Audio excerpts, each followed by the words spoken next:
Good evening, everyone. My name is Murray Nightingale, and I'm your MC and host for tonight's evening. As you know, I was just appointed president of the Shul less than 3 weeks ago. This is my first time holding this position, so of course, I emailed Joelle, and Leora to ask her what I should say tonight. Leora emailed me back at 10:45 last night with a number of talking points. And so I quickly threw something together. Welcome to the 2021 annual ATCS dinner. Yes, we are still in lockdown, but please God, once all our wise politicians give us the go-ahead, we will be able to daven in the Walmart parking lot. Thank you all for joining us tonight. This event is even more meaningful this year as it provides an opportunity for all of us to be together, at least virtually. It is wonderful to see everyone. We miss you. I want to thank Stuart Haber and the other previous executive committee members, Robert Morris, Toby Burkell, Avram Kleiman, and Joelle Stein for their flexible and incredible dedication. The new executive committee is made up of a nice mix of new and experienced board members: Brian Callan, Rebecca Finkelstein, Irving Ginsberg, Charlene Goldstein, David Grable, Paul Pascovadi, Dahlia Rothman, Joelle, and myself. Please God, as the number of COVID cases decline and more people are vaccinated, we look forward to having the Shul back to full capacity with wonderful programming and life cycle events starting soon. And please God, by Rosh Hashanah. Now, the Shul has run Minyanim over the past year, and we have offered many virtual classes that are well attended. But the building is not the vibrant center we are accustomed to. Most striking is the absence of the women and children who really are the soul of the Shul. It is the leadership of the women in our community who are behind so many of the successful programs offered by our Shul, including this annual dinner that is so ably and wonderfully organized by Joelle Stein and Leora Mandel, and the many women volunteers who joined with them. It is therefore altogether fitting that tonight we honor Patty Dolman, one of the women leaders. Thank you, Patty, for agreeing to be honored tonight. So last night I was typing all this, and then my phone starts beeping, and it is Joelle texting me in all capital letters. Seymour has just told me that the seventh deciding game of the first round of the Stanley Cup playoffs between the Toronto Maple Leafs and the Montreal Canadiens is the same night as our dinner. Forget whatever Leora told you. You are entitled to say whatever you want to keep everyone from fleeing our event for their devices or TV. Just make sure that whatever you say is within the parameters of halacha. So, I immediately realized that I needed to draw upon my tricks of the trade from my first job.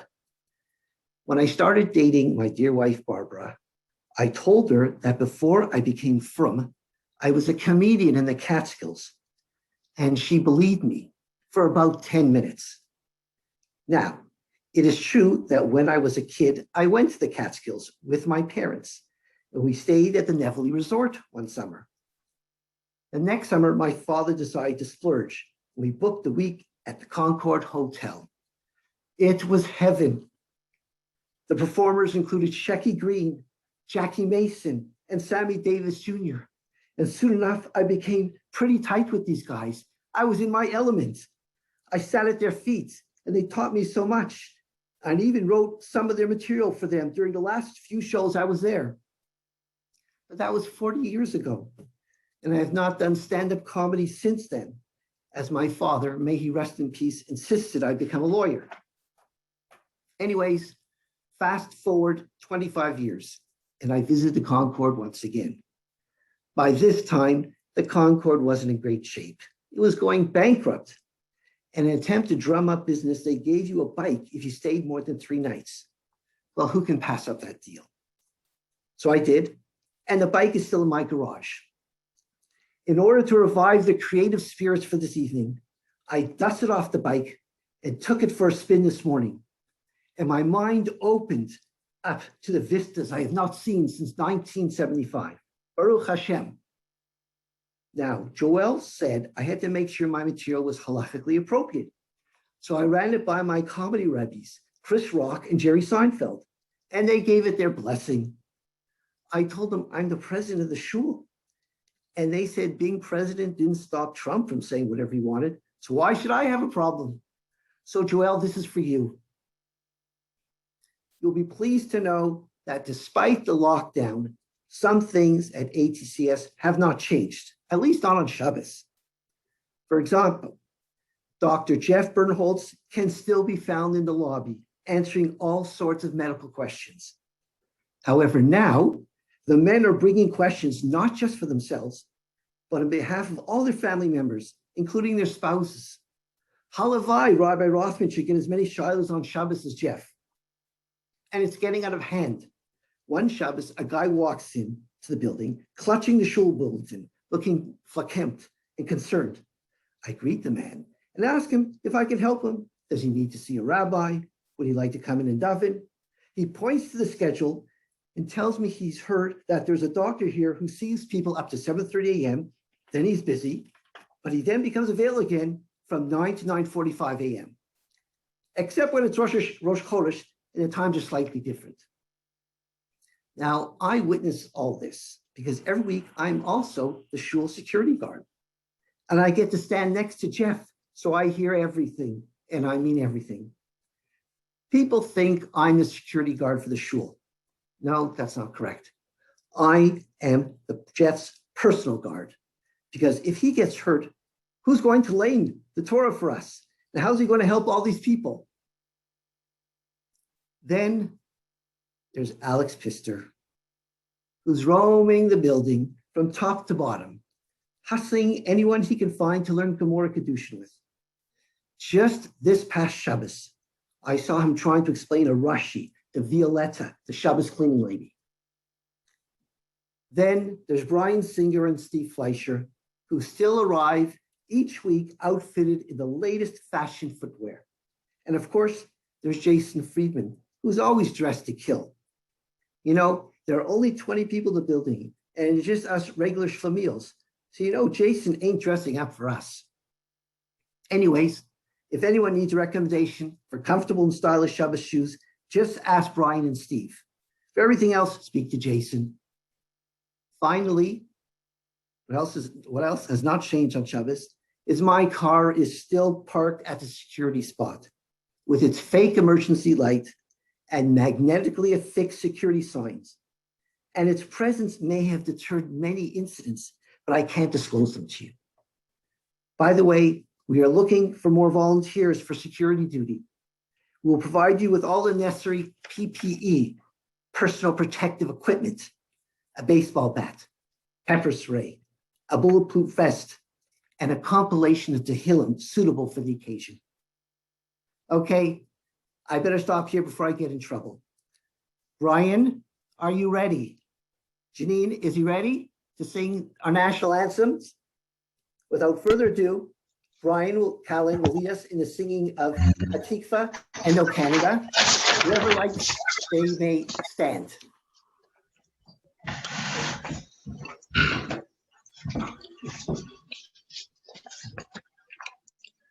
You're on, Brian.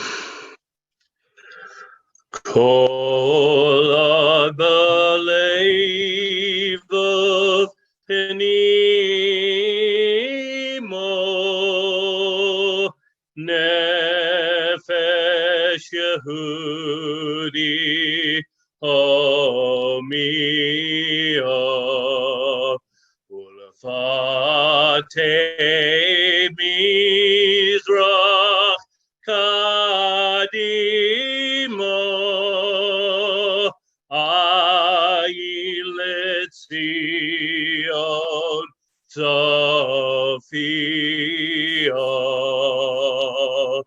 on love the tikvatenu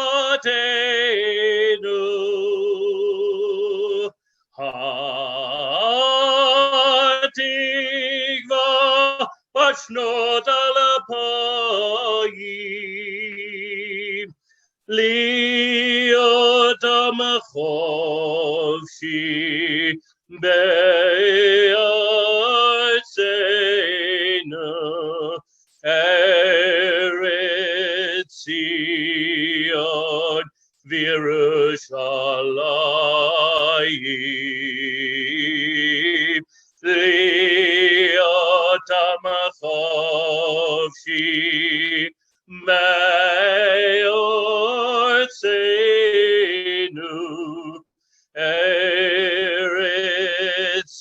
Zion, Yerushalayim.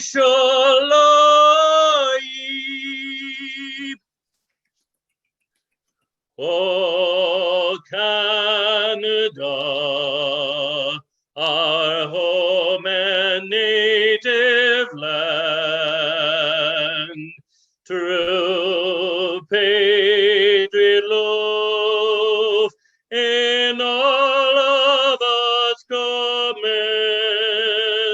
With glowing hearts we see thee rise, the true north, strong and free.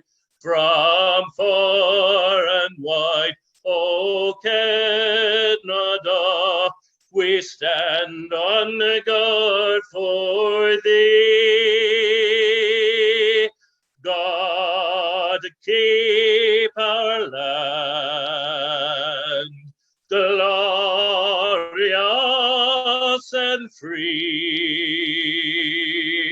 O Canada, we stand on guard for thee.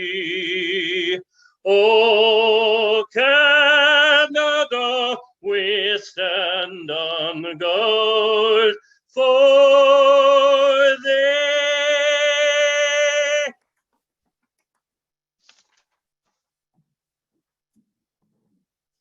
Thank you, Brian. That was beautiful.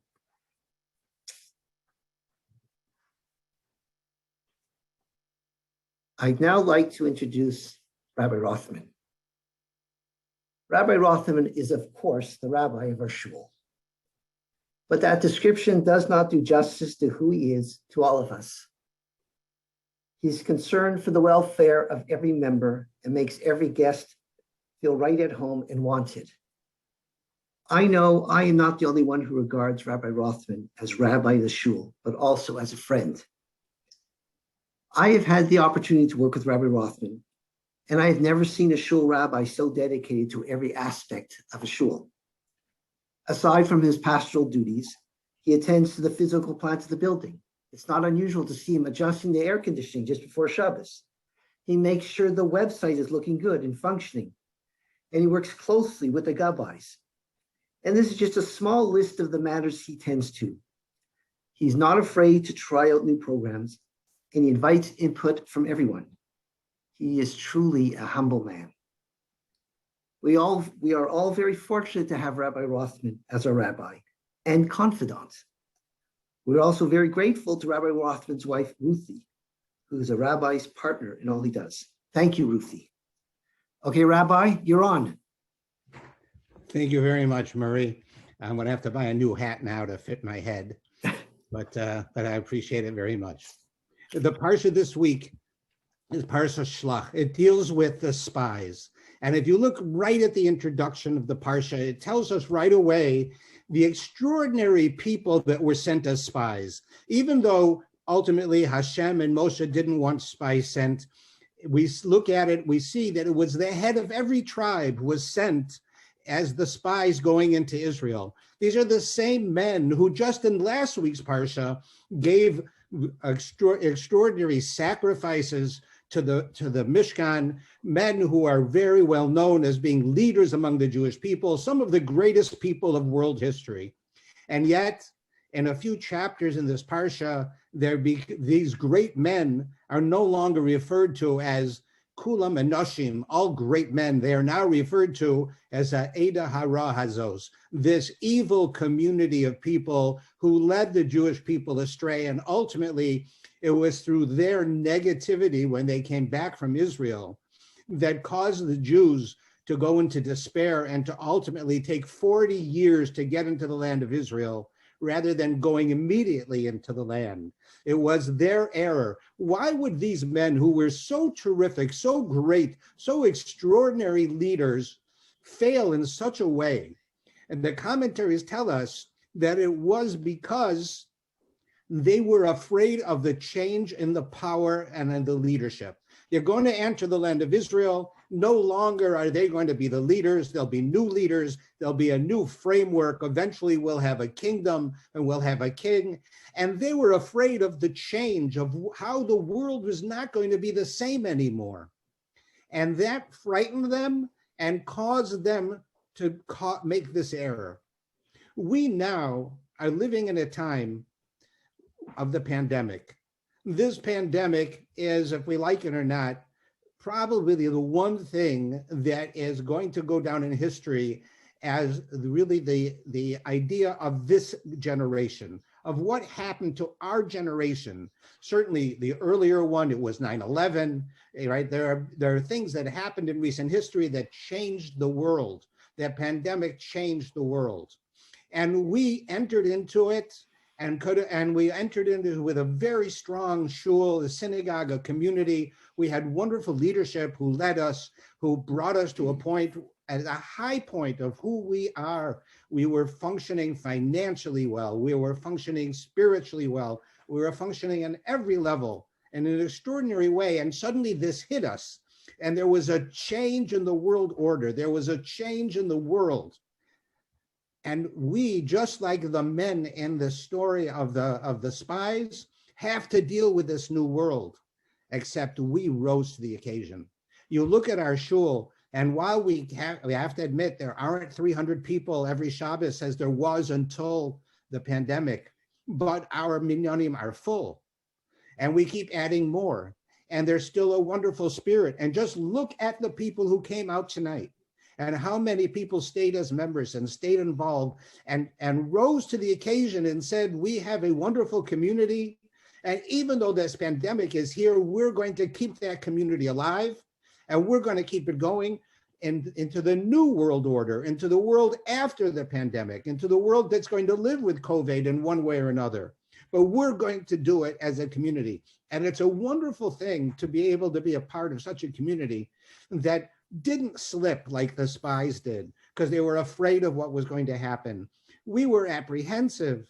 We had changes, but you imagine over the past year and a half, we have followed all of the policies the government gave us. We have striven to still grow spiritually, to learn, to attend Zoom classes, to participate in every way we can, be it with the Zoom Yizkor and the Zoom Fast of the Firstborn and the Zoom, various other programs and the Bistro programs for Yizkor, all of the things where our community adapted, and we stayed strong. And we're here now as the pandemic is ending in the new world. And I have to sort of tip my hat to the wonderful community and the wonderful leadership that brought us here and the wonderful leadership that is taking over now, that is going to keep us going in this new time. And every one of you that are here tonight, every one of you that stayed part of our community, every one of you that kept alive the spirit to the best that we could of what we had before this began, we all have to feel grateful to each one of you for doing this. Our shul is still alive.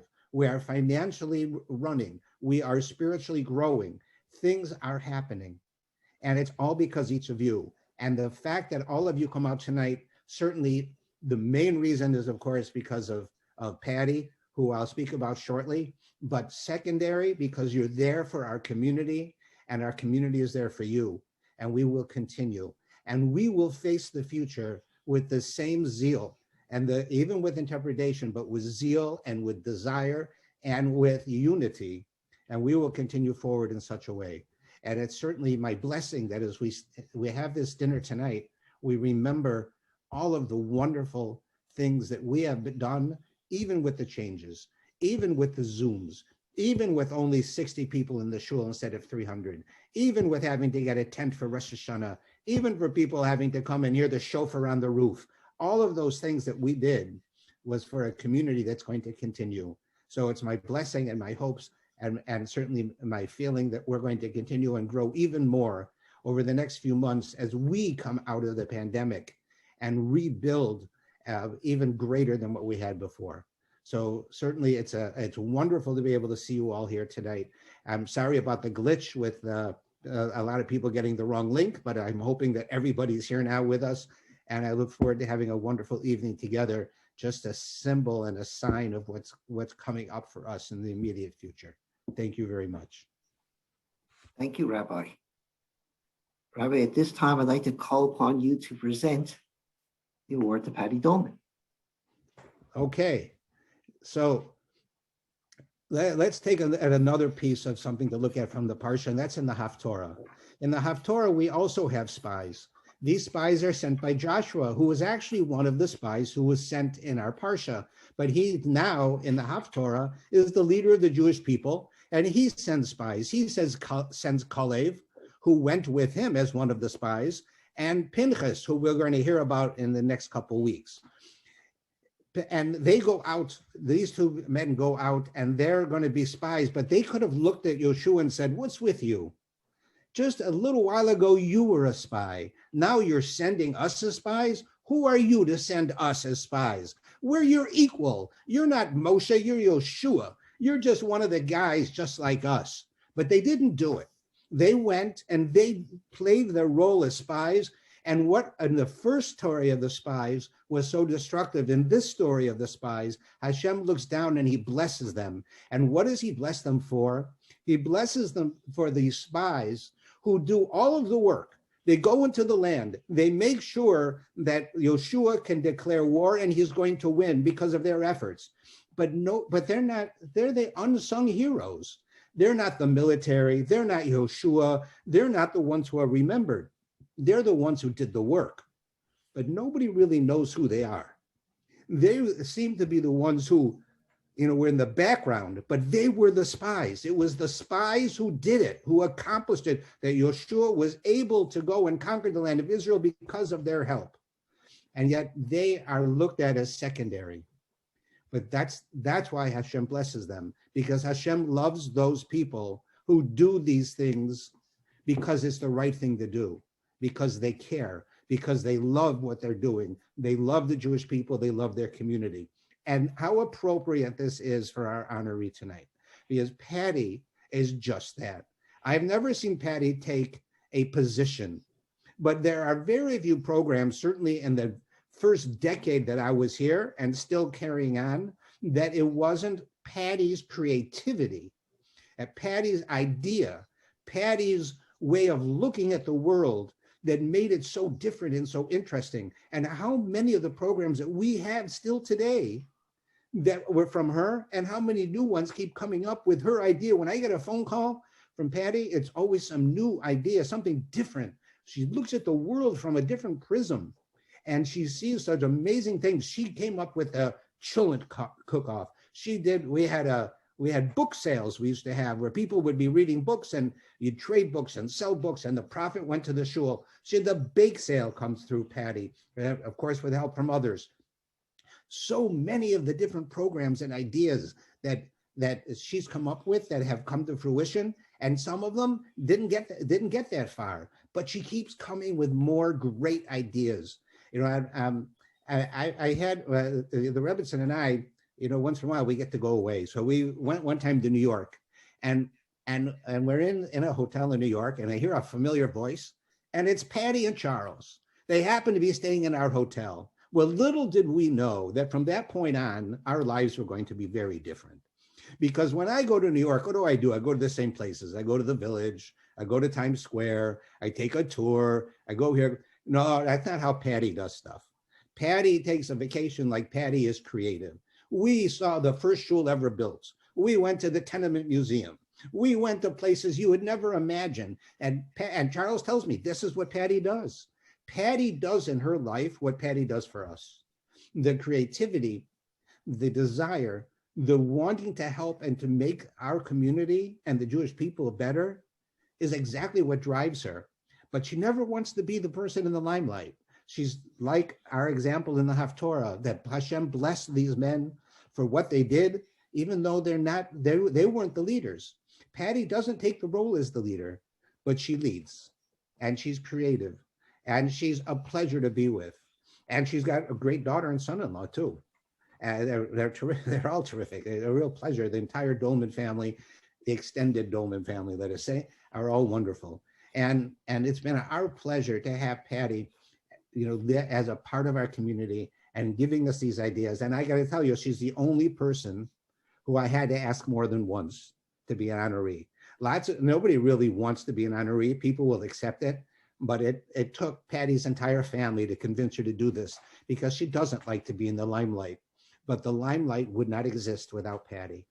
And it's really, it's my honor to be able to present to her this evening the Tzarchei Tzibur Award, the award that someone dedicates themselves to the needs of the community. And that's how Patty's been since day one that I arrived here in early 1990s till today. It's always that I get that phone call, that program comes or it doesn't come, but that phone call comes with a new idea, a new way of looking things. And it's our honor to be able to honor Patty tonight. So certainly it's my pleasure to be able to award Patty on behalf of our entire shul the Tzarchei Tzibur Award for this year's annual event. And it's with our humble appreciation that we ask Patty to please accept this on behalf of our whole community. Love you, Patty. Oh, Rabbi Rothman, if you need a larger hat, I think I need a larger shadel. Oh, thank you so much for those very words. Yeah, I feel very, very moved right now. I thought I was just going to be very calm, and I was up until I heard you speak about it. So thank you so much.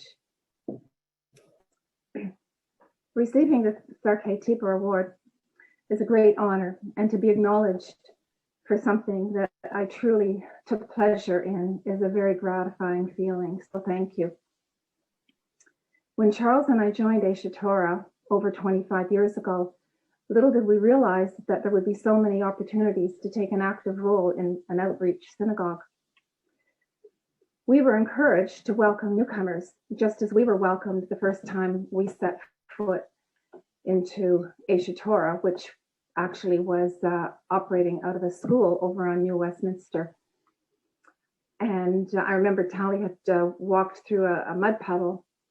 Her socks were blackened, and I didn't think we looked like an appropriate family to come in for the very first time, but we were greeted very, very warmly.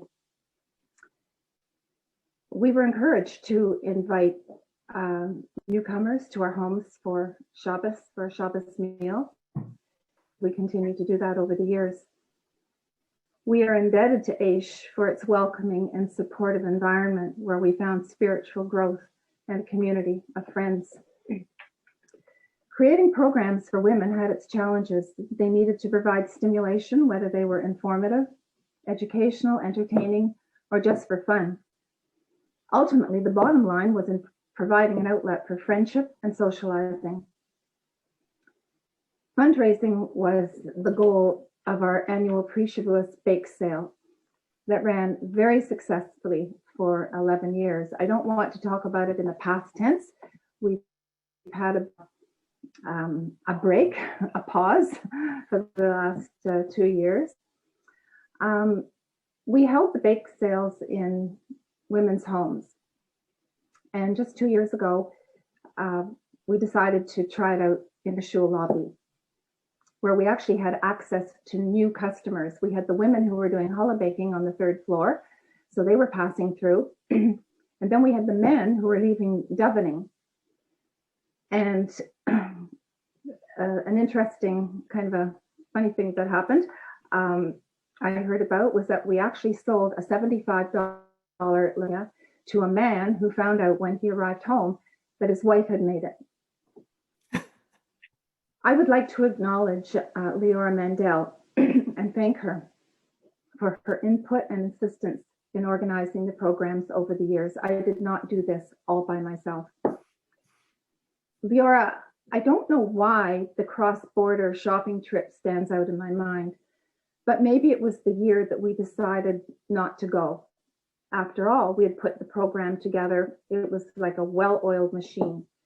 We had a precise itinerary. We had the exact times that everyone would be back on the bus.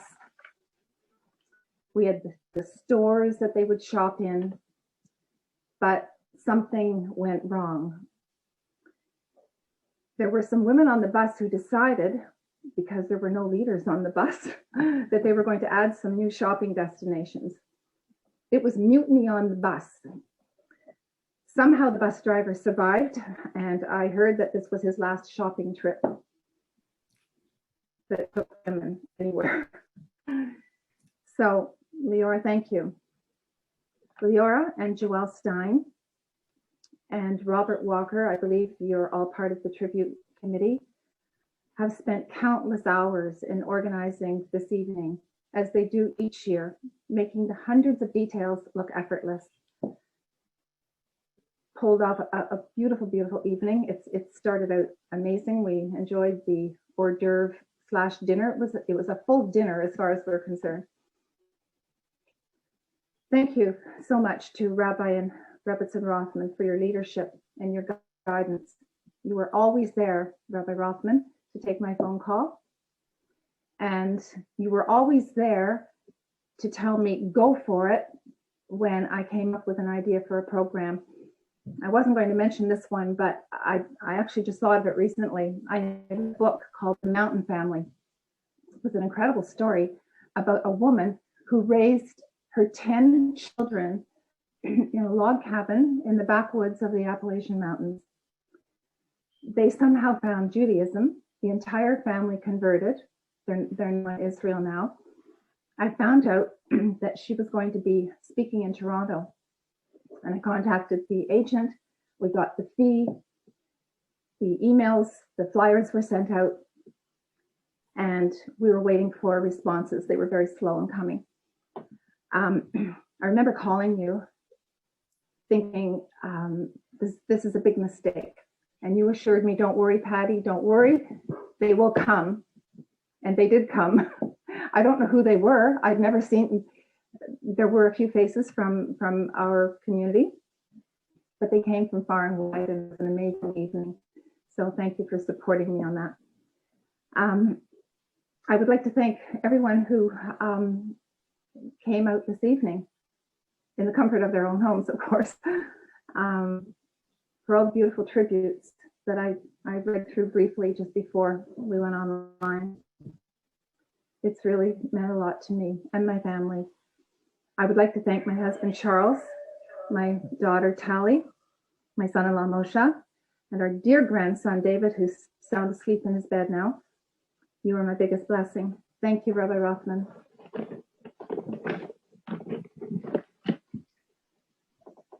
Okay.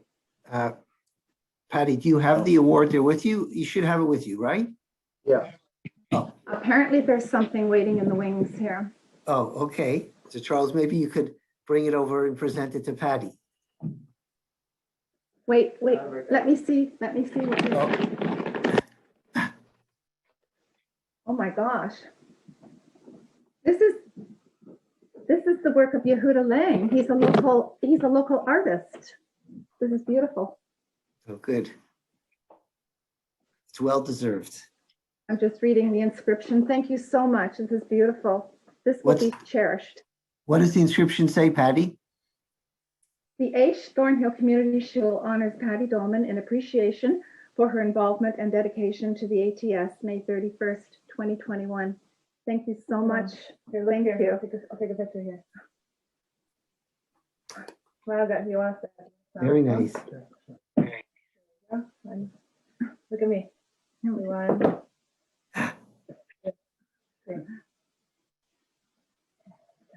Very much deserved. Congratulations.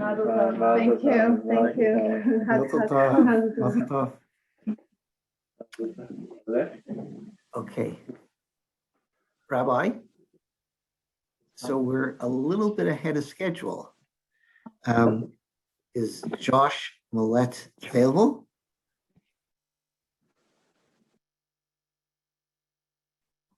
Hello? What happened? Rob? Is Rob Walker there?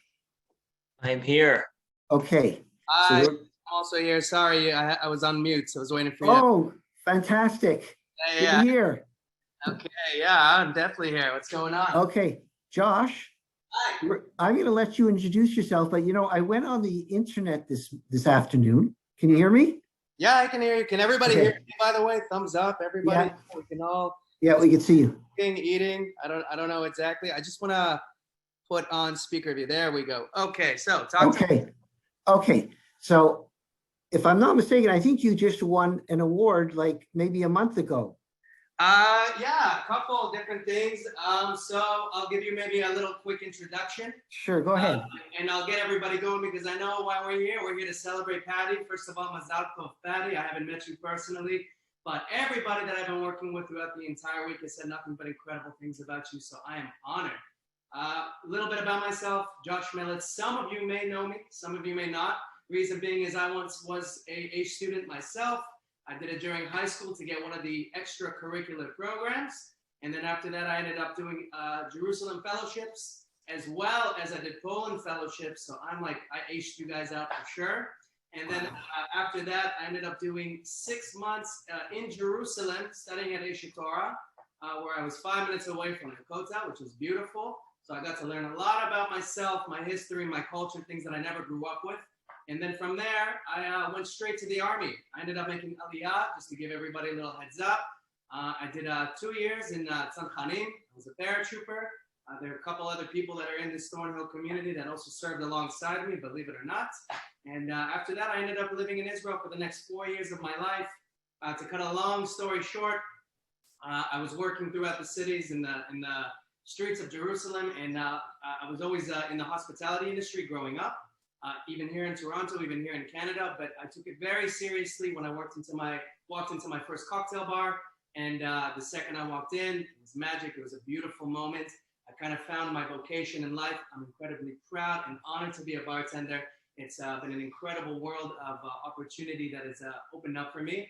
And to give you a little short summary, in terms of my professional career, when I got back to Canada, I worked at Bar Chef, which is known for their molecular cooking and culinary techniques that overlap drinking and cocktails. And then from there, I worked around the city. I also opened a bar called Mother Cocktail Bar, but due to COVID and due to some other unrelated stuff, I was one of the founders, but I've decided to move on. Now I'm in bar consulting, and I'm also going to now be the bar director and beverage director of a new place opening up in downtown Toronto called Mademoiselle. And yeah, that's pretty much it. In terms of awards and accolades outside of that, I do compete a lot in competitions. This year, I came first place in Restaurants Canada, so I was very honored to be representing, and every time I do, I always represent, my community, my people. And from there, I also was top 9 national finalist in Canada for World Class Canada. Actually, World Class is the biggest, largest platform for professional bartending, for cocktails and mixing spirits. And and there's a couple more opportunities along the way, but those are the most notable ones. If anybody wants to get in touch with me afterwards, ask me a little bit more about my career, my time, or anything, please feel free to do that. We'll put some information on there afterwards. But what I want to do is get into some drinks. So I don't know if there's anything that I should, before we get into that, should I wait? Is there any questions, or is there anything, or can I just dive right in? Josh, I'm wondering if you can move a little bit closer to the computer. It's a little faint to hear you. Yeah. Let me pull the computer up. I just want everybody to be able to see exactly everything. You have to forgive. I don't always have the best lighting on me, but is that a little bit better? Let me just tilt this a little bit more. Want to make sure everybody can see all right. Okay. Can everybody see? Is that better? A little bit. I know I'm a little crooked now, but hopefully it doesn't throw everybody out. Is that okay, by the way? Yep, it's good. Fantastico. So, drinks, okay, cocktails. I know, generally speaking, most people, they look at drinks, they look at alcohol, and they think, well, whiskey's whiskey. And to be honest, I only really learned how to appreciate whiskey when I went to my first Shabbat meal, okay? That's when I got introduced to some very nice scotches, some very nice Irish whiskeys, and that's where I started developing the palate. But like I said, when I walked into my first cocktail bar in Israel, spirits were nothing more than just, hey, you got a vodka soda, you got a gin and tonic. That's about it. That's all you need. Why complicate it? Why pay $18, $16? Believe it or not, one of the bars I worked at, they charge $50 for one drink, 2 ounces of liquor. And the reason is, folks, is because we have found a way, just like you can do with fine dining and restaurants, to elevate your drink experience. And that is the objective. That is what I'm here to do today. Now, in order to make this happen, when I first spoke to, first of all, big shout out to Joel and Liara, and also there were a couple other people that were helping us out that day. But big shout outs to them for even getting in touch with me. I said, Josh, we want you to come and help us be a part of this. We're honoring Patty, but what, how do we do this? You're the expert here. And we spoke and we went and we did a couple tastings. Maybe there were a couple times where, the tastings turned into a couple extra too many drinks, but nonetheless, we had to get it right. And we decided to go with kind of 2 classic cocktails that I wanted to introduce to the community. And the most important thing is keeping it consistent. So hopefully everybody has exactly what you need in front of you. You're gonna need your little shaker, you're gonna need some ice, you're gonna need a couple other things. And of course, the 2 little bottles, of course, this is filled. If it's filled up to the top, it's meant it was for 2 people. If it's filled up halfway, it's meant for 1 person. And if at any point I'm going too fast, throw some questions into the chats and please somebody stop me. I will slow down, but we're gonna go very slow. So what was important for me was consistency. We're dealing with 100 people, 150 people. I'm not so sure how many now, but I wanted to make sure everybody got the most consistent drink. All right, so in here, we're gonna start off with a little bit of coffee. This is the Espresso Yourself, AKA a twist on the espresso martini. One of the most beloved classics in all of North America. I can tell you now, especially in the bars downtown. This is where I am. I'm speaking to you folks all the way from Toronto, downtown Toronto. This cocktail is a smash. It's a hit. And I also wanted to find something that was a little bit more universally loved in terms of flavor profiles, less squeezing, less juicing. I wanted the product to be finished right in front of you, and coffee is one of them. Now I know what you're thinking. Josh, it's 8 o'clock. Are you kidding me? Why are you giving me coffee? Guys, don't worry. Between the food and between the drink, and it's literally less than half an ounce of coffee. It is cold brew. It's been diluted. You're going to add it with some ice. You are going to be fine for the evening, I promise. And hey, worst comes to worst, just enjoy the flavors. Just enjoy the taste. So all you're going to do with this, literally, we're going to do this together, okay? Hopefully you have either a mason jar, a protein shaker, something that can seal, or if you actually have a proper tin-to-tin shaker, that's the most ideal. And I'm going to show you guys how to use this afterwards. I'm going to make a separate cocktail outside of the program. But you just need a vessel, essentially, to shake the cocktail. And all you're going to do, watch how easy is this. All you're going to do is you're going to take the drink that's been filled to the top, and you're just going to pour it into whatever vessel you have. If you're making for 2 people, put it in for 2. If it's for 1, put it in for 1. Inside of this cocktail, we have a combination of, by the way, shout outs to Sips in Thornhill. They were the ones that brought the coffee flavor to your door tonight. So we have Sips coffee, cold brew coffee in here. We also have a little bit of salted maple syrup. So generally speaking, all cocktails, they have a bit of a blueprint to them, a little plan. You need something sweet, you need some alcohol component, a bitter component. Some drinks have an acidic component.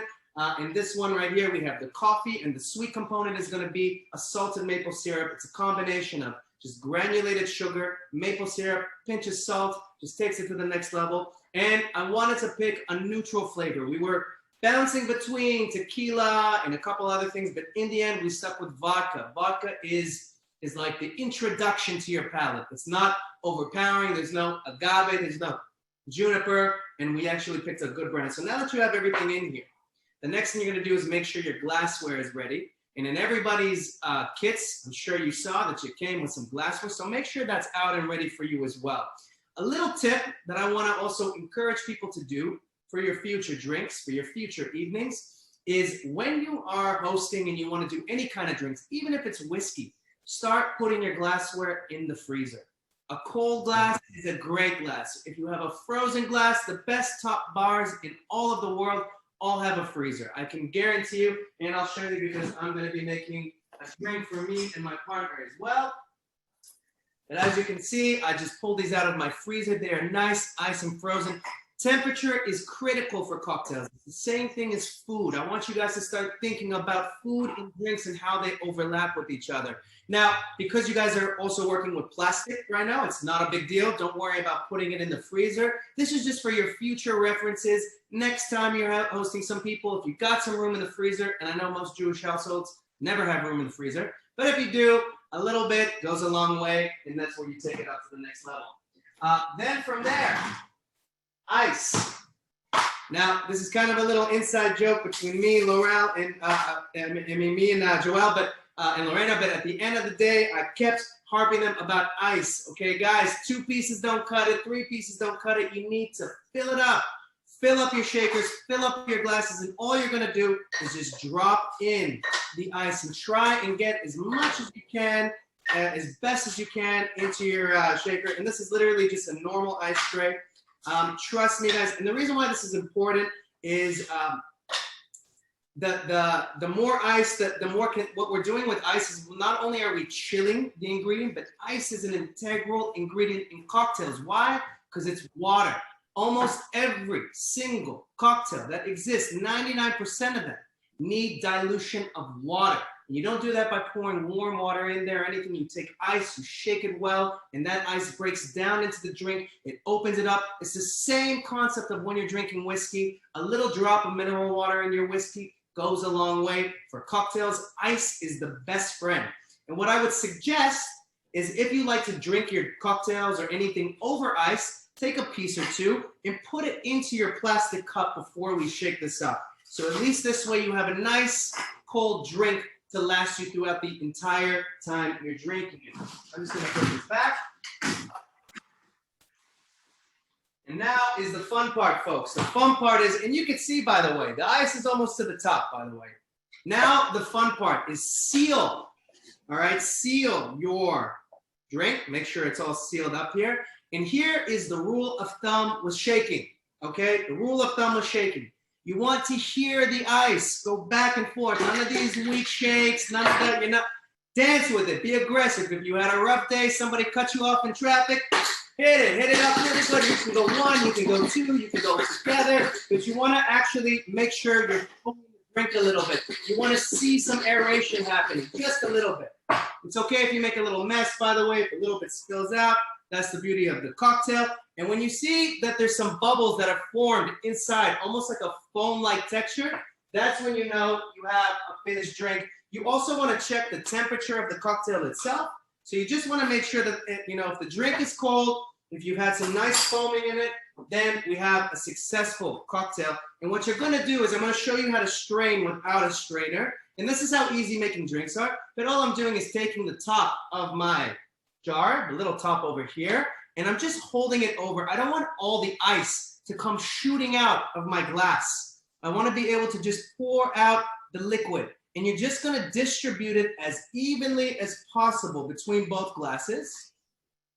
And you want to see that you have a nice, full, complex, aromatic cocktail, and that little foam is okay. And by the way, if a couple ice pieces fall right into the glass, it's not a problem. Don't worry about it. The ice is going to sit there. It's been shaking with the drink itself. You're going to enjoy it. But the final results should look a little something like this, what I have over here.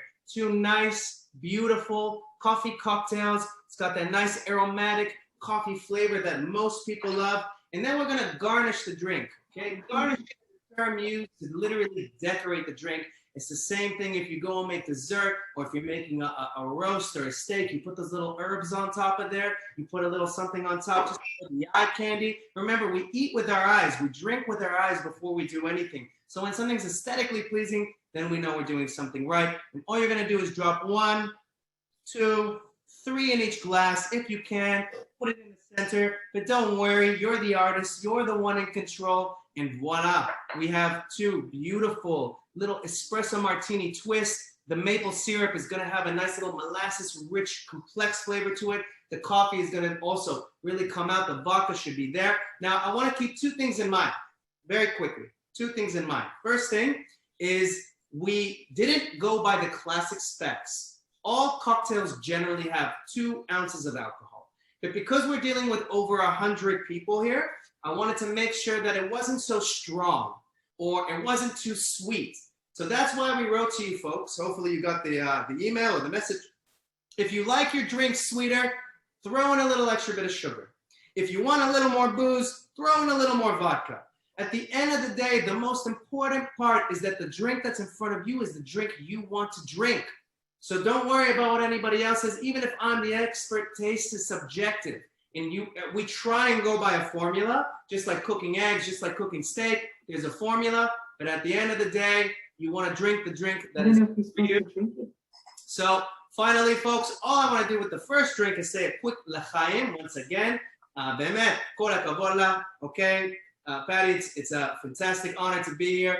To all of the Aish community, first of all, my honor, once again, thank you. The Aish community has taken care of me and many, many people and inspired our lives and made us very proud to not only be Jewish, be proud of Israel, but also to be proud of our communities. And without Aish Torah, by the way, I don't think I would have even found my vocation in life because I wouldn't have even been able to go to Israel. So thank you once again. First drink, enjoy it, sip it, chug it, however you like. Put some more ice in there if you want to dilute it more. And this is something new for the Jewish community. Coffee, maple, vodka. 3 simple ingredients that you guys can make at your house at any time. If you want the ingredients, if you want the specs, I'm going to have a drink with you guys. I hope you don't mind. And if you're wondering about the beans, the coffee beans, like, don't worry about eating those, all right? Those are just part of the drink. Those are part of the garnish, okay? But if you do, some people really like. I'm going to pass these off to my partner over here, and she's just going to hold that for me, my helper. But now, guys, I want to get a little bit fun, all right? While you're drinking this first drink, because we got one more drink to go, if I may, I want to actually talk to you guys a little bit about cocktails, okay? Very quickly, and I'm going to demonstrate a very cool, different idea of drinks to you. First off, tools, okay? It was quite a challenge prepping everything, guys, because at the end of the day, you need tools. And if you don't have tools, it's just a little bit difficult. The first and most important piece of equipment that I really recommend for people to get are these guys right here. And hopefully everybody can see them, okay? This is called a jigger, J-I-G-G-E-R. You can find them at cocktail stores. You can find them on Amazon. You can find them online. And if you go to any cocktail bar worth its grain of salt, you'll see the bartender using this. This is essentially a measuring device for bartenders, okay? This is how we work, how we do our service. When we're holding, we're pouring the bottles, we're doing all these nice fancy bar plays. This is what is doing it for us. And you get 2 different kinds of jiggers. Generally, they work in either mils or ounces. In Canada and North America, we work mainly with ounces. And the general forms of measurement are anywhere from 1/4 ounce to 2 ounces on each side. So you'll see this side, the larger side, that's 2 ounces, and at the bottom is 1. And this is what helps us work. This is what helps us keep track. Cocktails are, at the end of the day, no different from baking. There is a formula, there's something to actually work with, and you want to really keep to that. Next up, we have a Hawthorne strainer. Okay, there's a Hawthorne strainer, and then there's a fine mesh strainer. The difference between both of them is this guy is meant to stop the ice from coming out of your shaker tin, okay? It blocks that. But if you have very particular things inside of your shaker, think mints, think any herbs, and you don't want that to fall in the drink or anything that you put inside, use a fine strainer, and the fine strainer really helps catch any of those things. And I'm gonna show you how to use those in the next second. Next up, we have my bar spoon. I love this guy. This is very important. First of all, there is a bar measurement, but there's a reason why you'll see these little fancy ridges on the bar. This helps us stir, and we're gonna really jump into that for less than 10 seconds, the difference between stirring, shaking, and throwing. That's a different kind of technique. But this is a very handy tool, especially when we're working. And always, you'll see bartenders taste, they kiss their hand, they're drinking from the thing, they taste it however they do. Very, very important tool. Finally, a shaker, guys. Now, most people in their homes already have an air fryer, and that's very expensive. Get yourself a tin-to-tin shaker, okay? If you have an air fryer, you can get a tin-to-tin shaker, and the reason is that these things are indestructible, they will last you forever, and they are the gold standard of shaking cocktails, of shaking drinks or stirring drinks. Highly recommended, and these are just a couple of little things that you can get for your home to really upgrade your cocktail game. And I'm gonna give you a little example right now. And what we're gonna do is I'm gonna show you a little recipe on how things work and why we do some of the things we do. And the first thing that I always say to people when they're making a cocktail, what I'm gonna make for you is a classic. This is an egg white Fitzgerald, and actually this was the first cocktail that made me want to become a bartender for my life, actually. And very, very simple. What you always want to do when you're bartending is you always want to start off with your cheapest ingredients. Okay, booze is expensive. I've seen a couple nice bottles of scotches and somebody messes up a cocktail, and next thing you know, there goes $20, there goes $5, there goes however much, right? So booze is expensive. You want to make sure that you're being very careful with your ingredients. So if you do make a mistake, all you're throwing out is a little bit of citrus. All you're throwing out is a little bit of sugar. And that's not a big loss. That's not a big deal. What we're going to do now is we're going to take this is another very important tool. Some houses may already have it. This is a little elbow squeezer. This is what we use in bars to squeeze our citrus products. And especially when you get really good at using them, you can go through lemons and limes quicker than any machine that I promise you, any machine out in the market. And what you're going to do, generally speaking, lemons have about 1.5 ounces of citrus inside of them. So first thing I want to do is I want to put in, and I'm going to measure it right in my jigger, 1 full ounce of lemon juice. And I love my cocktails that are sours on the more acidic side. Some people like them on the more sugary side. And just to anybody out there, this is not part of your kit. This is just me showing you a classic.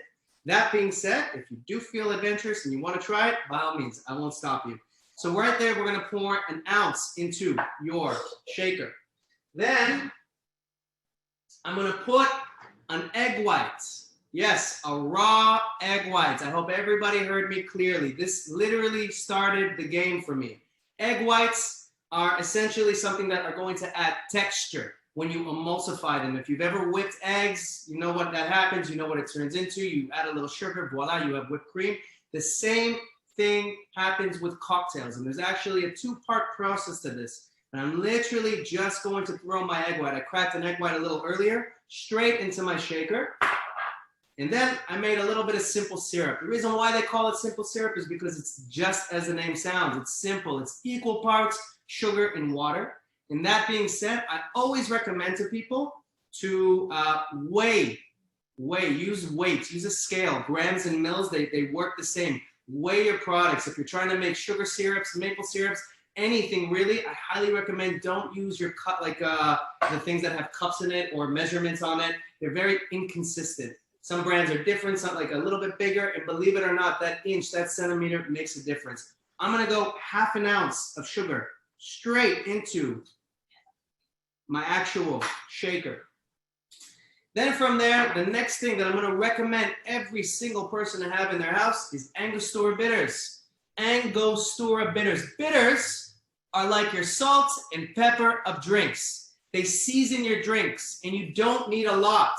Okay, Angostura bitters, yes, it is kosher. You can find it at the LCBO. You can find it in some superstores, believe it or not. It's a high concentrated tincture, essentially, but it's got some sugar added to it. And what it does is it seasons the drink. You don't need a lot. You need a couple of drops, and they will last you forever. And if you ever had an old fashioned, this is the first ingredient that goes in it. All right, a classic old fashioned, sugar, whiskey, and bitters. And these are the most classic Angostura bitters. Now in today's day, there's hundreds of different brands, hundreds of different bitters. You can get citrus bitters, walnut bitters, chocolate bitters, all different things depending on the drink that you want. And all I'm gonna do is throw in 1, 2, 3. That's how easy it is. That's all you need, okay? And then finally, the last thing that I'm gonna put in, excuse my disappearance, is the gin. So I like to use, whenever I'm working with spirits, by the way, gin in particular, folks, go with a London Dry. Okay, you'll see a lot of the times it says London Dry right on the bottle. Why is that? It's because it's just got that juniper flavor. It's the most clean. Like if vodka is the younger brother, gin is the older, mature brother. It's got a little more complexity to it. It's got the juniper to it. It's got spices to it. But if you go with more of the unique boutique gins, they add different flavors. They'll add cucumber, they'll add rose, they'll add dill, they'll add lemon. And not that there's anything wrong with that, but especially when you're starting out, I highly recommend get something a little bit more neutral. If you have any questions on how to stock your home bar with spirits, don't be shy to ask. What I'm gonna do is I'm gonna put 2 ounces in here. And like I said, all cocktails generally have 2 ounces of liquor. That's the main measurement. So if you go to a bar and you see it's a $16 drink and he says, yep, 2 ounces of gin, he's not ripping you off. This is the balanced version of that cocktail, I promise you. What I do is I throw in 2 ounces straight into my cocktail shaker. Now, the next step, and I'll show you the final result, but the next step is shaking. But I know what you're thinking. You're all freaking out. You're like, Josh, wait, what about the ice? This is the whole point of the egg white, folks. We need to emulsify it. And we want to add air into it and foam it up. We're almost going to give it a little cappuccino vibe right now. So when I have a shaker like this, it's a lot easier than something like an actual mason jar. And I start giving it a really hard shake. And you'll see most shakers, they have a little, I don't know if you can all see, but a little entrance, a little hole right there. You can see a little gap. You see this little gap where my finger can almost fit in?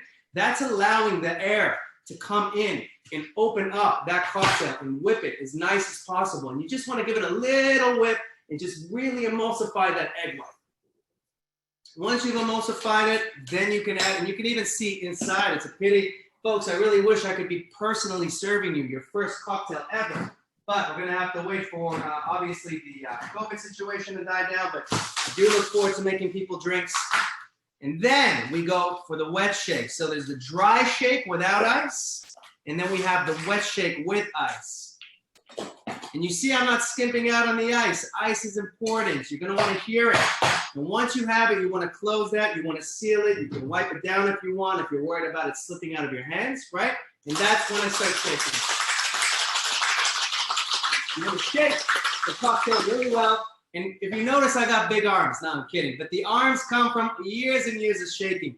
There's no exact one right way to shake, folks. Everybody all over the world has their different style of shaking. Me, I do a little bachata when I'm doing it. I'm doing a little bit of salsa, trying to burn some calories while I'm doing it, as well as have some fun. I'm always tasting it. And then finally, we're going to strain it into a glass. So this glass is not chilled. It's my mistake. But that being said, this is where the fine strain. So if there was even an eggshell or anything, the fine strainer comes in handy. The Hawthorne strainer stops the ice. And that's when I can do this beautiful long pour and cut right in the air, just like that. Now, I know it's hard to see, but there's a small little white layer on top, and you see this beautiful, vibrant color. This is essentially called a Fitzgerald, or an egg white sour. And I highly recommend, if you like amaretto, if you like whiskey sours, if you like gin sours, throw an egg white in there. Just give it a try. It's like the first time your parents told you to eat herring. You smelled it, you were like, I don't know so much, and then you eat it, and now you can't go without it, right? It's that same thing. You want to get just a little bit. And then finally, the last and most important part are aromatics, okay, folks? So you're going to see me over here with this little lemon, okay? Citrus fruits have oils embedded in the skin. There's essential oils in here. And you can literally try this at home, but I take my peeler and I peel this. And if you actually squeeze the skin onto your hand, onto your arm, you'll smell, you'll see the actual oils, the zest of the lemon come alive onto your skin, and it imparts those nice, beautiful aromatic parts into the drink. And that's exactly what I'm going to do here. I'm going to literally just go over my cocktail, over the lip of the glass. A slight bitterness from the lemon also really helps cut some of the sugar. And voila, this is one of my favorite ways to drink a gin sour. It's absolutely delicious. And you can probably see it a little bit better now. There's a nice white foam around it. Almost looks like a latte, almost looks like a cappuccino. Hopefully you guys can see that. And this is, by the way, the beginning stages of what can be with cocktails. You start throwing egg whites, you start working with different sugars, you start infusing, you start searching new flavors, and then you start to really ramp it up, and you can take it as far as you want. There's some fantastic books that I highly recommend where you see phenomenal bartenders do incredible stuff. Now, I hope everybody's still enjoying their first cocktail. Thumbs up, yes? All right, so we're about to put, well, I don't know, we're gonna go into the next cocktail in the next 5 minutes. I wanna give everybody one last little breather. I don't want you to rush through your drink. First of all, are there any questions so far? I don't know if anybody wants to throw anything out there before I kind of start talking a little bit more about technique and why we do certain things and as to how we do it. But I'm more than happy to listen to anybody before I move on to the next thing. If not, I'm happy to just continue the ride and keep it going. So I'm just going to throw that out there. Are there any questions? Mind you, I wouldn't know if you had a question. I'm assuming somebody on the other end of here is monitoring that. But if there's nothing, then don't worry about it, and we'll keep on going. My objective is just to make you guys some drinks, just to get you going. Okay, so very important, guys. You always want to clean your tools. At bars, you want to make sure that your bartenders are constantly washing their tools. It's very, very important. Perfecto, fantastico. And there's a reason why I wanted to do that very quickly. So before we go into the last drink, I want to talk about why bartenders do certain things. Okay. So the first thing is that there's obviously the ability to stir a drink. Okay.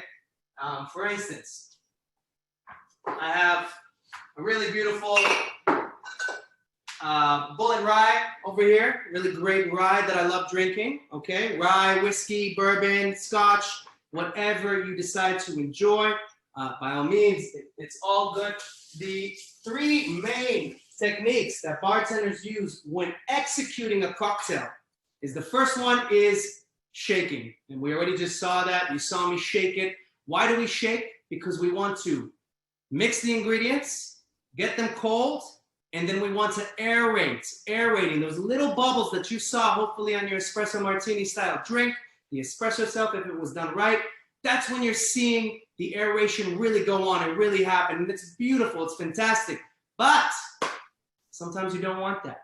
Sometimes you want your drink a little bit more, I would say something that can coat the palate a little bit differently, a little bit warmer, I would say, a little bit more spirit forward. Now there are plenty of beautiful classics like an old fashioned or like a Manhattan or a martini. And that's exactly what I want to show you, okay? If you take a cocktail and you pour it in and you shake it, you're going to aerate it. But if you want to avoid that and you want a more specific consistency, I highly recommend stirring. And that's where you're going to see the difference. Now, believe it or not, temperature plays a factor. Shaking cocktails are anywhere between, I would say, minus 10 degrees Celsius to minus 5 degrees Celsius once it hits your lips. Stirred cocktails are anywhere between minus 7 degrees Celsius to 0. This is what, this is how crazy they got over here. They're literally trying everything, all the right temperatures. They want you to have the most beautiful, perfect drink in front of you. And that's exactly what that is. So when I shook that last cocktail, the temperature definitely was very cold. It was very in your face. It's very lovely. It goes really well because it's both sour, it's sweet, it's gin forward. It's got nice molasses notes from the actual bitters. It's very complex. But then we're going to talk about stirring. And stirring has an art to it. It's not like matzo ball soup on a Friday night. No. Instead, what it is, it's actually a little dance. And the dance only happens between your fingers. Okay? And when you really see professionals, you can go all over the world, UK, America, Japan. These are some of the cocktail meccas of the world. You'll see that their spoon goes right into the back of their shaker, and they stir very gently. I can keep my whole arm straight. There's no elbow involved. There's nothing. There's a little bit of a process here where you're taking your time. You're trying to, it's going to get it nice and cold. The ice is still going to dilute, but no air is coming in. You're not shaking it and throwing it, and you're not damaging the ingredients. And that's where stirring really comes into play over here. And I like to keep my pinky out. And it takes a while to get down, it takes a couple tries, but if you practice it, and if you get one of these nice little bar spoons, I promise you guys, even with $100, you can get yourself some very decent full set bar tools and equipment, and I highly recommend checking them out. If you don't know where to go, just let me know. But then finally, the other thing that you can do is that you said to me, Josh, let's just say you want to shake, you don't want to shake and drink, you don't want to stir a drink, you kind of want that consistency, but you want to aerate it. You don't want to damage the ingredients. You've got very delicate things inside of here. Then the last one that you can do is called throwing. Throwing takes a little bit of practice. I won't lie. And the first couple times I did it, my floors were soaked. But when you throw, you're essentially throwing the drink out of the actual cocktail, and you're letting it come all the way down. And you are actually aerating it in the process, but you're not actually damaging those ingredients. You're not violently shaking the ice. So the final result, the consistency is what you want to achieve, and the actual ingredients aren't bittered or in any way damaged from that. And it's one of my favorite techniques to use, the throwing, the rolling technique. If you do practice it, I pre-warn you, keep a mop near you because you are going to get your floors very wet. But outside of that, it's a really fun technique. And once again, salut l'chaim. I love drinking that. Yes. Josh, we have a question from Jonathan Sherrington, right? Jonathan, your hand's up. Hi. Can someone unmute Jonathan? Who's it? Rob? Oh, yeah. Hi, Josh. Hi, can you hear me? How you doing? Pleasure. Hi, good, thank you. Listen, when you spoke about gin, you were very specific, but in the first cocktail you mentioned vodka and you weren't specific. Is there any particular vodka or style of vodka that you would recommend? Yes, so great question. First off, thank you so much for that. It's a pleasure. In terms of spirits, vodka is very interesting. Vodka is actually the most neutral spirit. And if you go to many cocktail bartenders, you'll find that they don't love working with vodka. The reason being is because it doesn't have any distinct notes, right? Generally speaking, when you're drinking whiskey, there's flavor from the barrel. It's matured in the barrel for however many years, and it's using a sherry barrel or a port barrel, and it imparts those nice oak notes, and then you can start describing different flavors. So Scotch is pretty easy.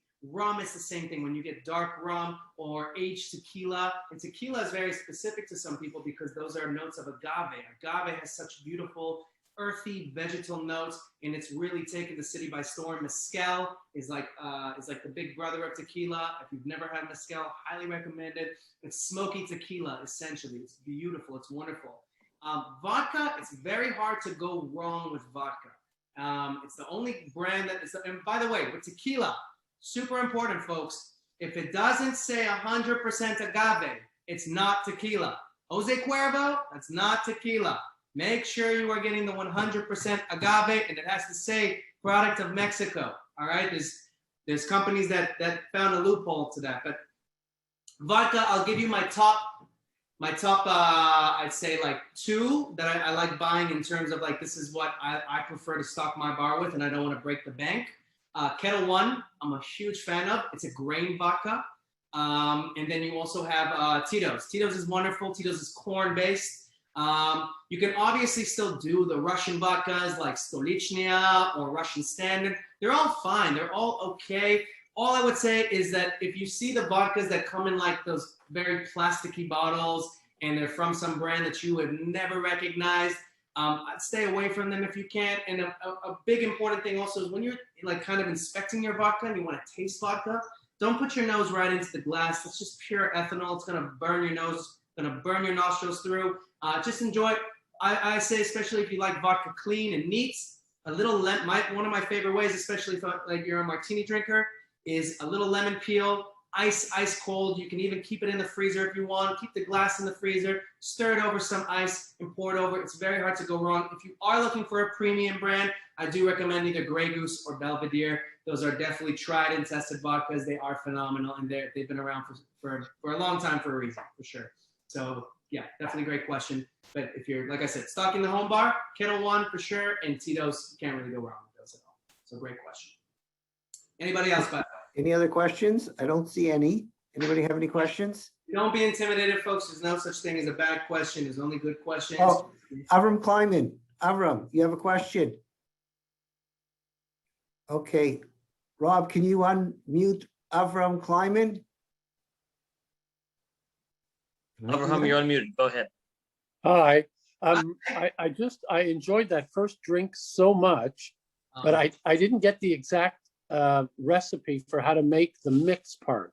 Absolutely. So what I will do after this is I'm going to send Joelle a full breakdown recipe of what we did, and she's going to send it to, and Lior as well, and she's going to send it to everybody. And what I'll also do is I'm going to post my Instagram. So if there's any more recipes, you guys can just message me directly or email me. Don't ever feel like shy, please feel free.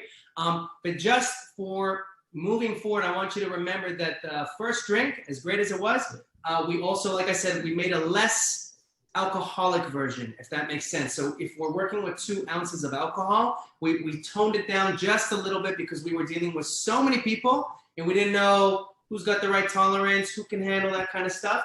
But generally speaking, 2 ounces of vodka, 1 ounce of espresso, half an ounce of simple syrup. Voila, you have an espresso martini, like I said. Wow. Okay, are we ready for now the next drink, the last drink, and then afterwards, folks, I'll leave the floor open to some last questions, and if you have anything else, Don't be shy. I have my frozen glass. A very important thing that I forgot to mention is before you add ice to anything, or water, or soda, or anything, taste your products, folks. Minus when you have an egg white in it, put the egg white in last. But taste everything. Make sure it's up to your standard. Make sure it's the one that you want to drink, that you like. This is my take on kind of a gin and soda meets a gin and something refreshing, something bright. I figured you're going to be eating some more food. I want it to be very light and effervescent. It's the final way to make cocktails. So we went through stirring, we went through throwing, we went through shaking, now building. Building in the glass. And you're going to say to me, well, Josh, why doesn't this have the same treatment? That's because we're going to add effervescent, an effervescent product, aka soda. When you're adding soda, that's your dilution, that's your water, and it's also going to add that texture to the cocktail, that consistency that you like. I love fizzy drinks. Sometimes they're some of the most balanced, perfect ones. Tom Collins, if you've never had one, please try one. But yeah, we're gonna go, and I'm gonna take actually a little bit of ice over here. So just to show you another thing, you can even make large cubes of ice at home, by the way, guys. Invest in a nice little ice mold if you've got one. The larger the ice, the less it will dilute. So the longer your drink is going to maintain the same consistency of flavor. If you leave something out in the sun for too long, the ice is going to melt, it's going to water down. You do want to be careful. And if I have a problem of fitting into the drink, that's when you can get one last tool. It's a little ice pick. It takes some time. I have stabbed myself many times with it, but it's very easy to use once you actually get a hold of it. Now, I wouldn't recommend doing this at home, and I wouldn't recommend looking away from your hand. Only do that if you've done this for a couple of years.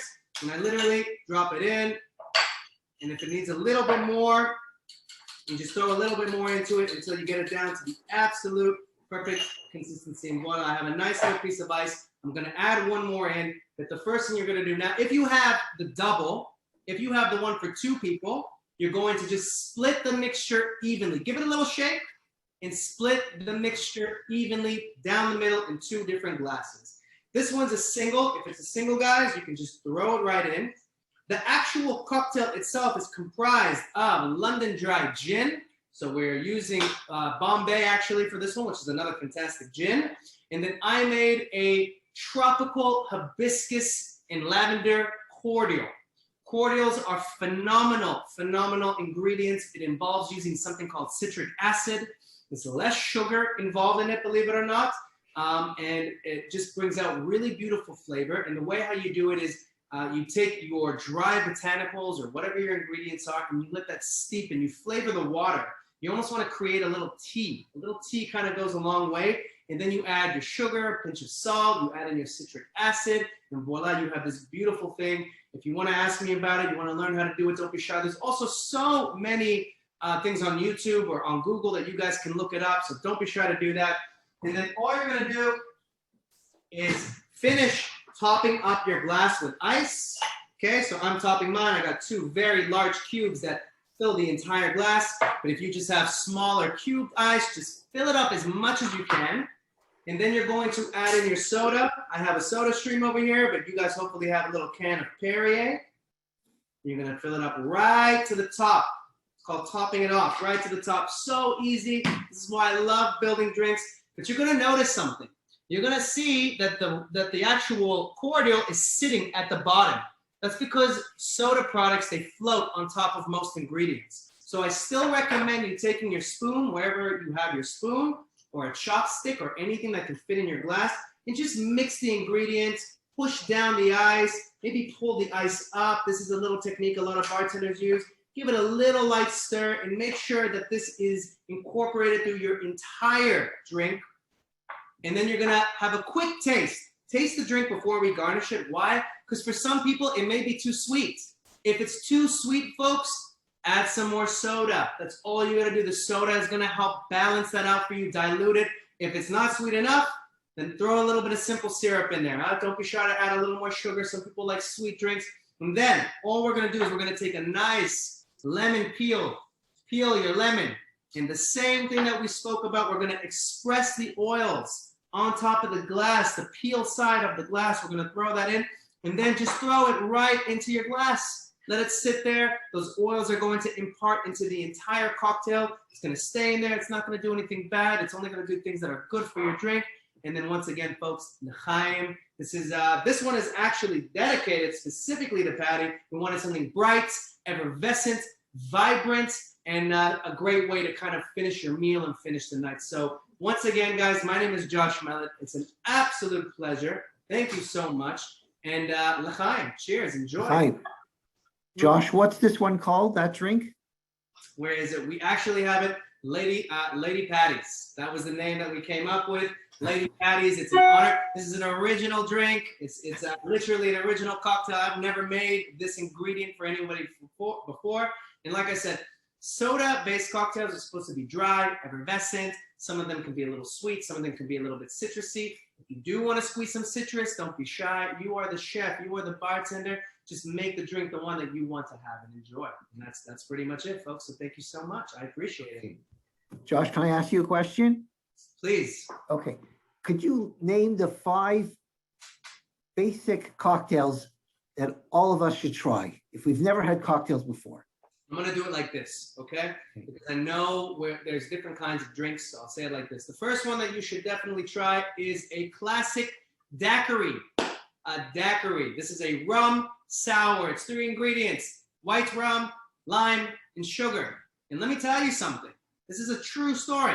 Most bartenders, professional bartenders, when they want to check out a bartender and they're not sure about the abilities of a bartender, they will politely ask for a daiquiri because it's kind of the litmus test. And the reason why is if you can't be trusted with 3 ingredients, I'm not going to trust you with any more than that. I'll stick to a beer for the rest of the night.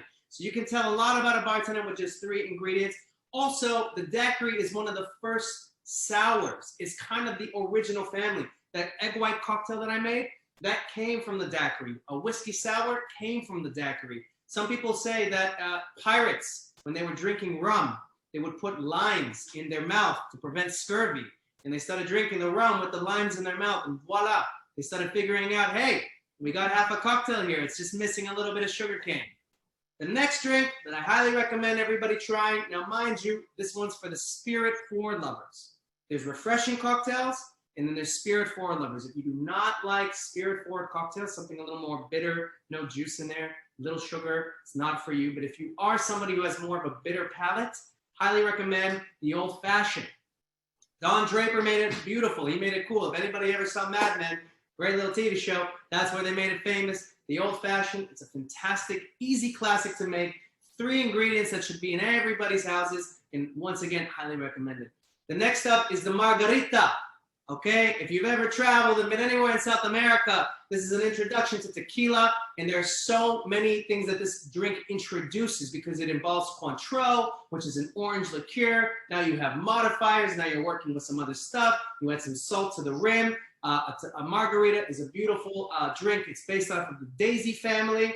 Daisy is a style of cocktail. It's more citrus forward, not as sweet, not as sugary as a daiquiri. And it's beautiful. It's a fantastic drink. So those are the first 3. Next up, Tom Collins. Get yourself a Tom Collins, or if you're a vodka drinker, it's a John Collins. This is with gin. All right, if you're a rum drinker, it's a Ron Collins. All right, there's so many ways you can do it, but this is a phenomenal drink. It's the perfect combination of sour, sweet, spirit forward, but also effervescent. It just sits on the tongue. This is kind of what I was trying to base the most minimal base off of it. It's a great drink with Tom Collins. Highly, highly recommended. And then finally, I do recommend drinking. The tricky part is finding kosher vermouth. And obviously, folks, with wine, there is one brand I believe that you can find. Vermouth is important because vermouth is, yes, it's a fortified wine, but it's so versatile. It goes in so many drinks. And once you start working with dry vermouth or sweet vermouth, that opens up the worlds of martinis and Manhattans. And it's such a classic way of drinking. One of my favorite ways of drinking. But I really do highly recommend getting involved with just a classic gin martini or even a classic Manhattan. Both of those cocktails, there are too many to even count of what you can do with them and where they come from, as well as a Negroni. A Negroni, super important cocktail, highly, highly recommended. and the list goes on. There's tropical cocktails, folks. There's tiki cocktails with rum. You can do so many things with drinks. And I can tell you now with certainty, and this is also, like I said, I got it from Israel.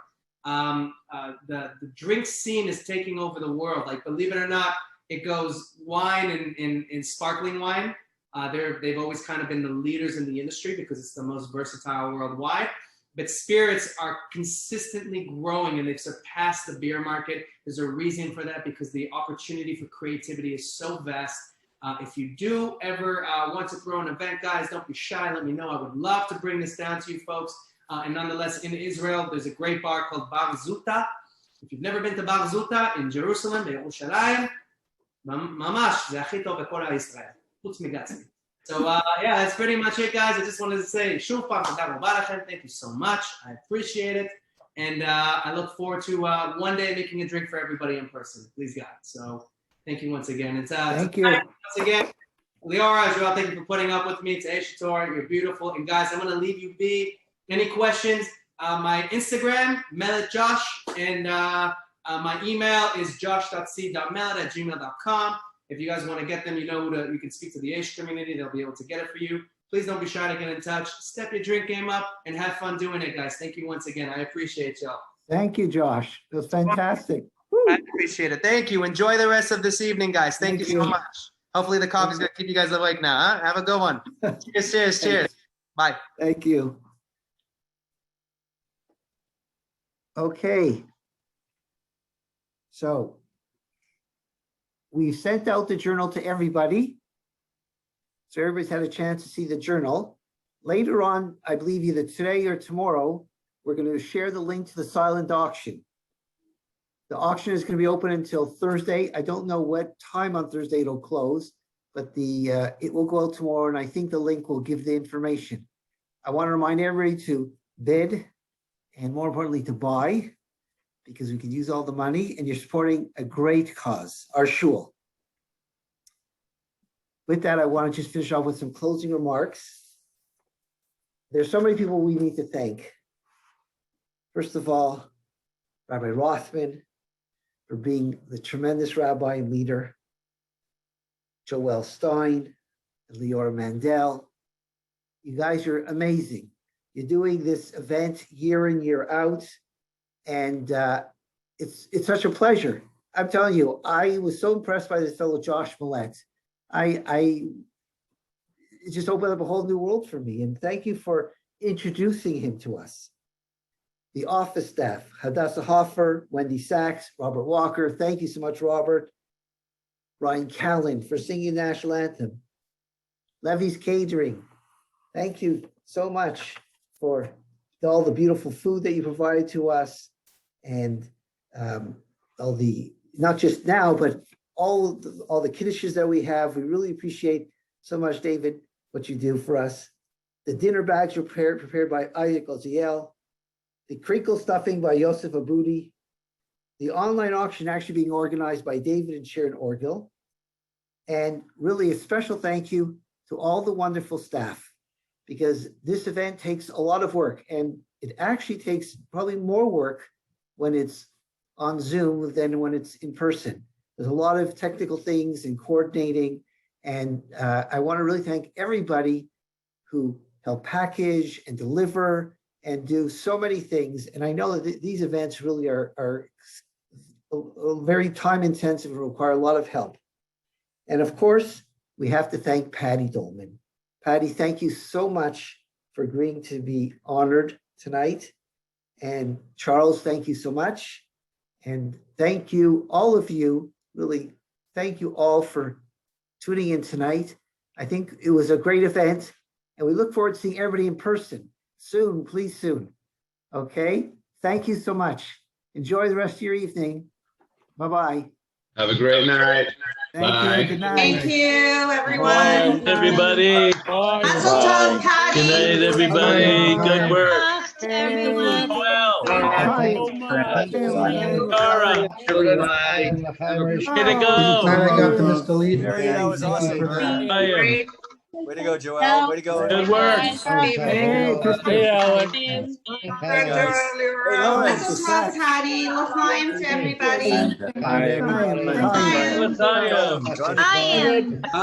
Everyone, another great year. Another great year. Oh, look who's there. We saved you drinks. We didn't make them. Hey, Charles. Hey, Chuck. Chuck. Hey, thank you. Oh, there's the illichus. Come on. Way to go, Charles. Patty. Thank you. Charles, you got to miss the hockey game, thank God. We're not Full each school. Great work, everybody. Oh, thank you. Hi, everybody. There's Erica, Brian, Brian Waterman. Hey, Al. Counselor. Wow, so Hey, nice. Counselor Al. Sensation Al. Pictures. Hey. Oh, we gotta get together more often for drinks. Bring Josh. Rabbi, Rebbitzin. Oh, Mazel tov. Rabbi. That was a great evening. That was great. On any of this stuff. Awesome. You know what? How are you gonna get this? Totally. That was the best one ever, Rabbi. Oh, Seymour, what do you got here? Oh, Seymour, you're not gonna. Hey, it's the birthday girl. Oh, there's the birthday girl, right? Oh, what's that? Oh, he's Seymour, I don't want to take him on football hockey around here. Yeah, Seymour, get Seymour off Yeah, of they there. We did. don't want to. Kick Seymour off the call. Yeah, take him off the call. Hey, Brian. Fine, thank you so much. Yep. Mary, kick Seymour off the call. Hey, guess what? The Leafs lost. Okay. Leaf suck. The Leafs lost. Okay, you guys are crazy. I'm so happy As I per came to normal. this instead. As per Okay. usual. This guy As Josh was per amazing, guys. usual. Yeah, he was great. I thought he was terrific. Yeah, he was He excellent. was fantastic. Very charismatic. Don't Yeah. forget your maraschino cherries, everybody. Okay. Yeah. Thanks, Joel. Thank you, Joel. Joel.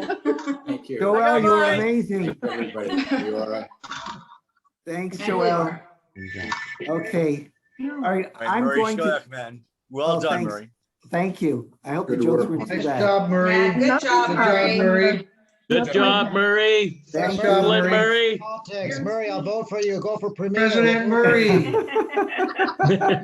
Prime Minister is your next profession. Okay, right. Murray, can we all come to your house now for drinks? Sure. And to the First Lady, Yeah, congratulations. there's Barbara. There's Barbara. First Yeah. lady. First lady. Where's Barbara? Here she is up there. She's there. She's Nope, she's there. doing the wave. Doing the wave. She's doing the queen wave. First Lady wave. Come on.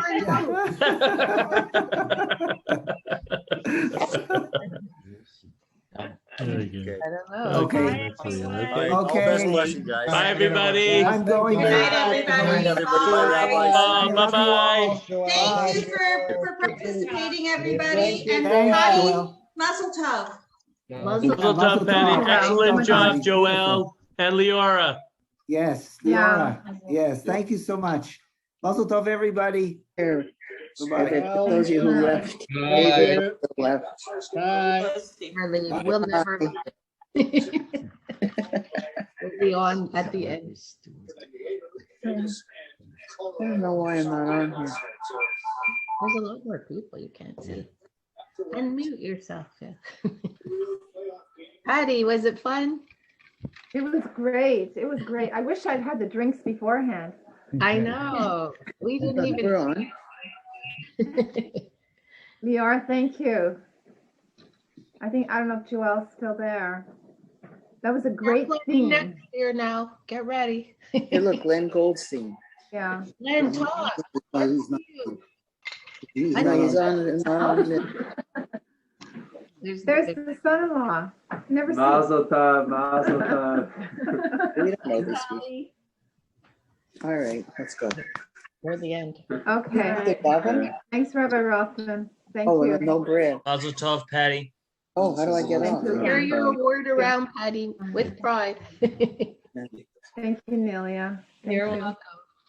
I'm still writing something about you. I'm gonna phone the rabbi with my idea. Now I know you have to phone him. Yeah, he answers too. Second ring. All right, good. I'm on it. Okay. Good night, everyone. Good night. Take care. Awesome. You can trust it. Bye, Glenn. We're still there. Bye, Shirley.